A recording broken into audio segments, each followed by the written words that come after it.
Hi, good morning, everyone. How are you feeling today? I hope you feels great today. So I'm going to be talking about the lesson learned in this corporate finance that has been lectured by the one and only Professor Roy Sembel. But first of all, let me introduce myself quite a bit. So my name is Andaru Putra. I'm the class member of Master of Business Administration program at IPMI International Business School. And without further ado, let's take a look at what I learned at corporate finance class. And so, these are the materials that have already been covered. We have intro to financial management, time value of money, capital budgeting, analysis of securities, corporate restructuring, fraud risk management, and also the dividend policy. And also, these are the sub-points to the introduction to financial management materials. The first one is about the goal of financial management. The second one is about the principal agent problem. The third one is about the important finance concept. The fourth one is about the goal of the firm.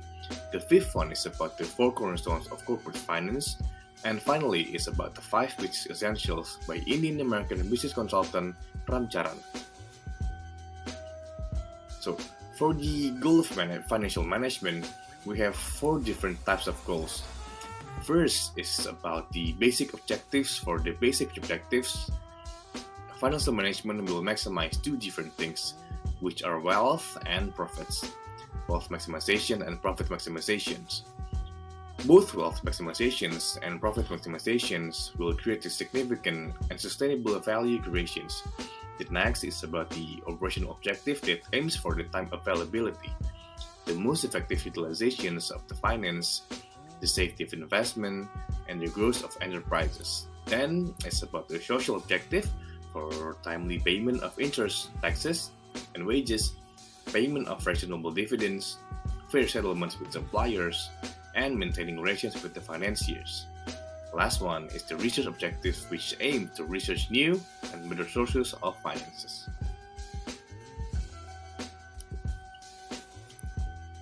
We also important finance concepts that are already mentioned in this class.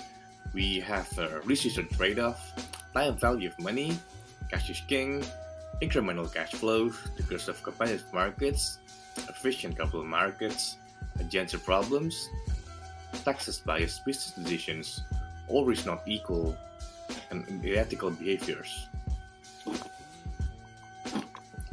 And now we do have the goal of the firm itself. We have 3 things to be maximized and 1 thing to sustain. The 3 things that have to be maximized are profit, shareholders' wealth, and stock prices. And the 1 significant thing that has to be sustainable is just profit.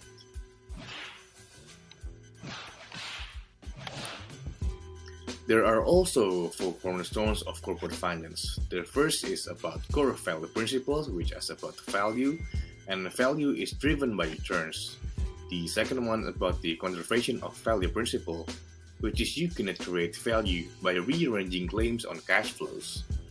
The third one is about the expectation and threat principle, which explains about the more investors expect your share per price, the better you must perform to keep up.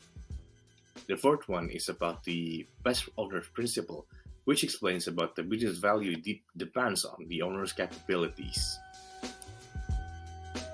And the last aspect is the 5 business essentials by the Indian American consultant Ram Charan.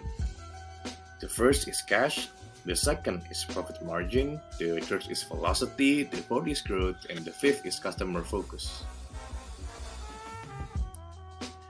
For the next topic, I'm gonna explain about time value of money in brief. So the concept of TVM is about the value of money yesterday, today, and tomorrow are also different. There we only have the rule of 72 is an approximation of the compound rate, and there are several applications of the time value of money. It can be used for mortgage and car loan payments, life insurance, personal finance planning, time deposits, contract values, damages in court cases, investment values, capital budgeting, and company values. For the capital budgeting itself, it is about the process for investment in the long-term assets. Also, it's a decision-making criteria on whether we should accept or reject a long-term investment proposal. And we also have in the topics of analysis of securities or portfolio investment, we have two types of investing, which are active and passive. Passive investing is just about following the market without putting any efforts for your growth or loss at your investment, and I put gold as an example. And next, for the active investing is knowing about the fundamental analysis, the technical knowledge, but also market or investor sentiments. A fundamental analysis focus on the long term, and I will putting a stock investment for an example. Another corporate restructuring variable is about the surviving and transforming business.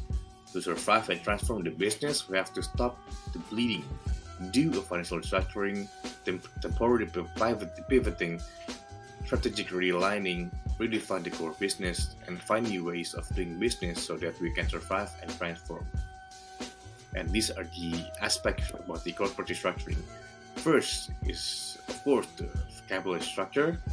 The second one is work capital management. The third one is asset structure. The fourth is revenue management.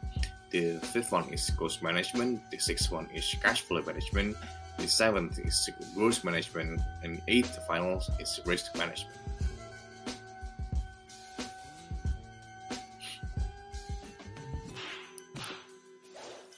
And we also have materials about fraud risk management. These materials talks about the shenanigans, fraud triangle, and also occupational fraud.